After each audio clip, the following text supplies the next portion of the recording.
Hello and welcome to Above and Beyond CDL Driving Academy's fourth part of the General Knowledge CDL Permit Prep course. My name is Brian Hudson. My contact information is up on the screen right there. If you go to take your CDL permit test and you cannot make it in 3 attempts, please give me a call or send me an email. Let's talk it through, figure out where we're falling short and get it done so that you can get your CDL permit. You're only allowed so many attempts before you have to wait for a 12-month period before you can retake that test again. Here at Above and Beyond CDL Driving Academy, we offer both Class A and Class B training. Class A is going to be in a manual transmission or an automatic transmission. Same exact price for either one. We'll teach you on both and let you decide which one you'd like to take the test in. And in our Class B, we only have an automatic Class B truck. We also offer customized training for those that have had a CDL in the past but let it lapse, and also for businesses that need CDL training completed. And finally, we offer a hazmat endorsement training so that you can add the hazardous material endorsement to your CDL. That is required now, by the way. And if you're interested in any of those, please give us a call and we will definitely help you to get enrolled. Thank you much. So here we are is a link to a free CDL manual. And basically every state offers almost the exact same manual for free. Don't pay any money to buy a manual because you can get it for free from the state. It's going to be a file on your computer. If you need a printed version, come down to the school. We'll rent you one for $5, and then when you return it, we'll give you back the $5. Then here's a link for some practice tests. There's a ton of different practice tests online. I really recommend that you study the manual versus just retaking the same practice tests over and over and over again. You'll find that pretty much the practice tests are all going to be the exact same test, just worded differently. It's much better to actually know the material than just know the answers on some of the questions that are online. So picking up where we left off, we're going to go into skid control and recovery. So what do you think the most common cause of skidding is going to be? Probably over braking is going to be the most common, thanks to our ABS systems now. That is becoming a thing of the past, but we still have to know how to properly brake. Then comes oversteering. Basically, when we oversteer, what we have to do is we have to steer and then countersteer to get our trailer and truck back into a normal driving position. And then over accelerating will cause that back of the tractor to want to kick out from in front of the trailer. And obviously driving too fast. So here's a picture of a drive wheel skid. You can see that the drive wheels are starting to turn and the tractor and trailer are coming into a triangle position. The rear wheels lose the traction. It's mostly because we're a little bit too lead-footed. Easiest thing we can do is take our foot off the accelerator, push in the clutch if you're driving a manual transmission. This can also happen from excessive braking as well, which will cause a jackknife where your trailer starts to overtake your tractor. Basically, same exact thing. Let off the brake and steer and counter steer until we're back in a straight line. Front wheel skids are where you turn the wheel, but your vehicle continues to go into a straight line. Usually that's going to be caused by either driving too fast or we just don't have enough weight on our steering axles or our tread on our tires. Best thing we can do for that is slow down and as quickly as possible without skidding. Eventually, after skidding for a while, we may get into an incident where we end up getting into an accident.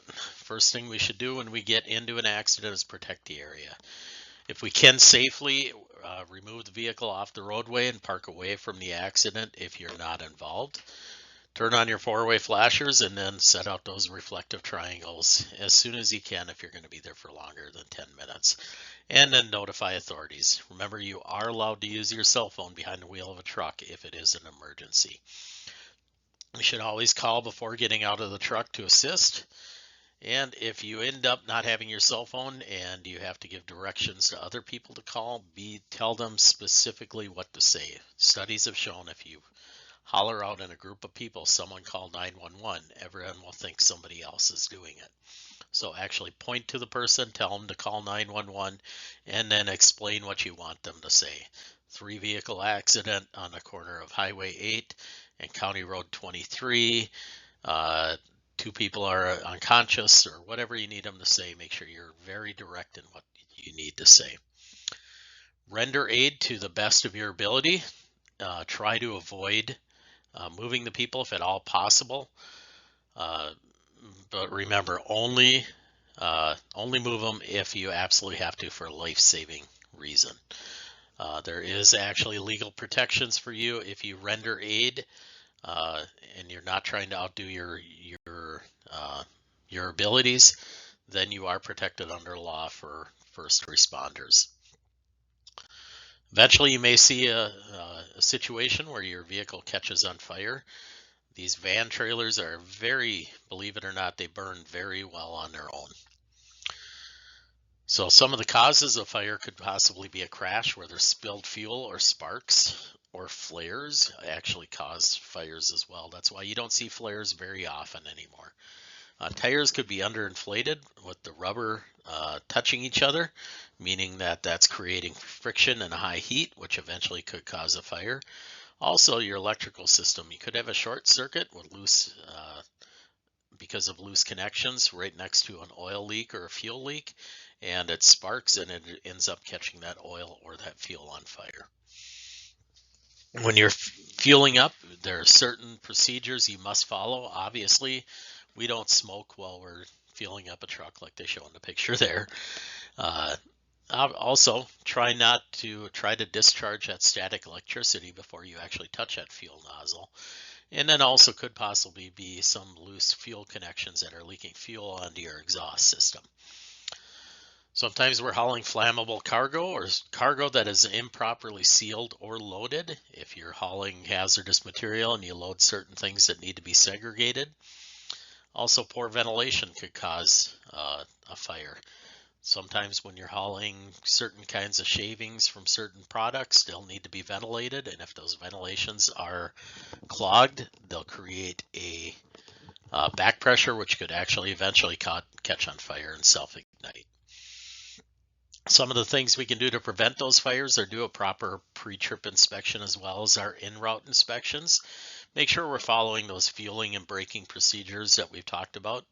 Make sure you're watching those gauges so your vehicles are staying within normal operating ranges, and especially use caution whenever you're handling flammables. Don't smoke around your vehicles, and also don't throw your ashes out the windows either. If you do catch on fire, pull off the road as safely as you possibly can, as far away from the roadbed as you possibly can. Do your best to keep that fire from spreading. If you can, grab a fire extinguisher. All commercial motor vehicles are required to have a 10 BC fire extinguisher or 2 4-pounders. And make sure that you use the right fire extinguisher. Water is the only thing that will work on tires, so you can't use a Class B fire extinguisher on a tire fire, because water is the only thing that will put that out. Stay as far away as possible from the fire and aim at the base in a sweeping motion and work your way up until the fire is extinguished. You can have fire extinguishers that have multiple classes on them. Don't ever use water on electrical or fluid fire. Water can electrocute you, or it can spread that fluid around. Like I said about the water on the tire fires, when you are fighting the fires, watch for reflame ups afterwards and always stay upwind. But if you have any doubts at all about whether your abilities are good enough to fight a fire, just leave it for the fire department. That's what they're there for. Alcohol is kind of a unique thing. It goes through your bloodstream, through your brain, and then it goes to the liver. So before it even starts to process out of your system, it will go through the rest of your entire body before it goes there. So your liver will probably, most people, it's going to process about 1/3 of an ounce per hour, which is going to be about 12 ounces of glass, a 5-ounce glass of wine, or 1.5 ounces of 80 proof liquor. Your blood alcohol content is determined by the amount of alcohol you drink, how fast you drink, and how much you weigh. So the blood alcohol content is how we measure the alcohol in our system. It's determined by the amount of alcohol we drink, how fast we drink it, and our body size or our body shape. Very first things that alcohol is going to affect is going to be your judgment and self-control, which we both need very much for driving, especially when we've got a 53-foot trailer behind us. We need a lot of judgment to be able to decide if that trailer is going to make it around that corner safely. So it's going to keep your brain from realizing you are getting drunk. Next thing it's going to affect is going to be your muscle control, your coordination, and then finally your vision are going to be next. The only thing that will sober you up is not a good cup of coffee, but time is the only thing that will actually sober you up. Alcohol will impair your muscle coordination, your reaction time, your depth perception, your night vision, and your judgment. Like I said, those are all very important things for driving, and also your inhibitions. Alcohol leads to an increased reaction time. You could possibly be driving too fast or too slow, or both of those, driving in the wrong lane, running over the curb, or weaving in and out of traffic. Also straddling lanes, quick and jerky starts, not signaling or using your lights, running stop signs at red lights, or improper passing. The law prohibits possession of many different legal or illegal drugs. Basically, if it tells you that you are not allowed to operate heavy machinery, you have to follow that. Even though marijuana is legal now in the state of Minnesota, it is not legal while you're a commercial truck driver. It is not federally recognized, so therefore you cannot be behind the wheel of a commercial motor vehicle when you have marijuana in your system. If you have any kind of use of impairment drugs, make sure you talk to your doctor. Remember how I told you early on in a series that your professional life will follow your work life, or follow you home. This is one of those situations. If you have drugs in your system and you get into an accident, it's going to affect your personal life. You could incur extreme fines. You could go to jail. You could be sued. You're open to a lot of liability.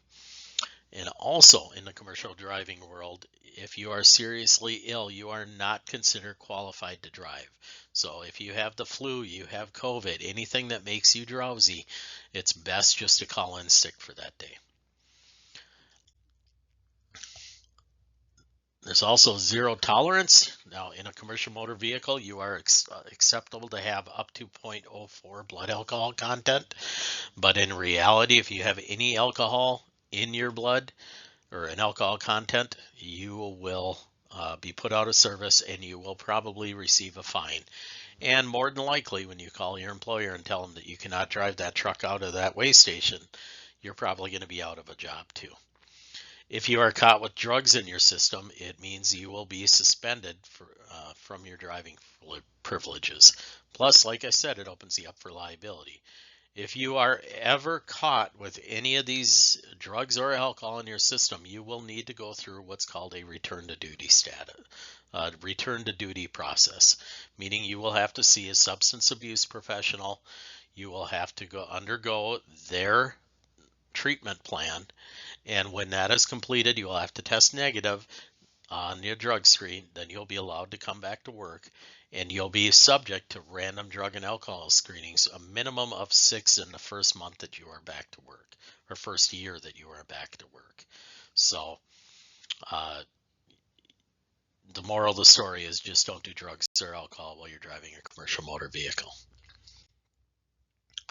Like we talked about earlier in another section, we're just going to quick go through this. We need to make sure that we're 100% alert and fit while we're driving. Remember, it's all about liability. If you are getting drowsy, here are some of the signs on the screen right here. We've already kind of went through most of these. There we go. Now, some things that you may not be aware of are what's called a microsleep. So These are brief naps that last 4 or 5 seconds. You totally don't even know that you're sleeping, but you're wide awake. You look like you're awake, but in reality, you're gone. And that can last 4 or 5 seconds. And at 55 miles per hour, we all know that we can travel about 100 yards in a micro sleep. Also, sleep debt, like I touched about in a previous section, we're borrowing sleep from today, and then we're going to pay it off at a later time. Remember, if you short yourself on sleep today, that is never going to go away until you gain back that time to sleep. That's why some people, they work really hard through the week, and then on the weekends they sleep all day long. It's because they're shorting themselves on sleep during the week, and that is not a healthy or a safe thing to do. So we have to make sure that we're getting enough sleep before we're actually driving. The big thing there is exercise regularly. I wanted to touch on that. It is amazing how if you get on a regular exercise routine, how much better you will feel throughout the day. And finally, the last section we're going to go over is hazardous material. As a commercial driver, you are allowed to haul a non-placardable amount of hazardous material. Once you are required to have a placard on that vehicle, you are required to have a hazardous material endorsement. There are 9 different classes, 1 through 9, and then there's also what's called ORMD, which doesn't need to be placarded at all. There's a need, the reason that we have the rules for hazardous materials, number one, to contain the product. We have to make sure that package is actually, that product is packaged the way that it needs to be able to haul it on the public roadways or in the airways or seaways. We also got to make sure that that product is loaded properly and segregated if it's needed to be. Segregation means you cannot load certain products next to each other or even in the same room as each other. We have to make sure that we know how to load, unload, and transport that product safely.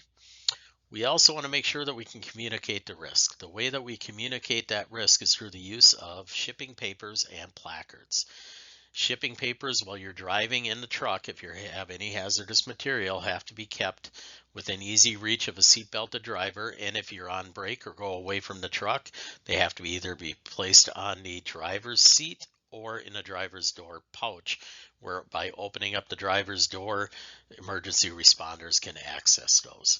We also have to use placards, which are diamond-shaped, basically diamond-shaped placards that communicate hazards. It has the placard number on it, 1 through 9.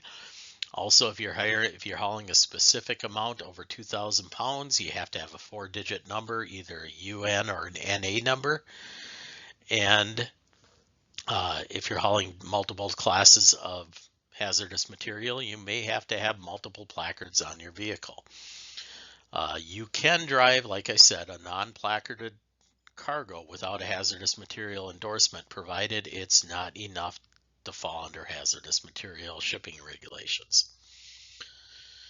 A tank endorsement is required to transport any liquid or material in a tank that has an individual capacity of more than 119 gallons or an aggregate capacity of 1,000 gallons or more that is either permanently attached or temporarily attached.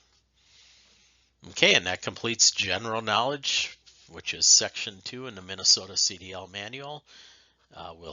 Next will be the cargo, section 3 cargo, and that should be posted on the same channel. All right, thank you and have a great day.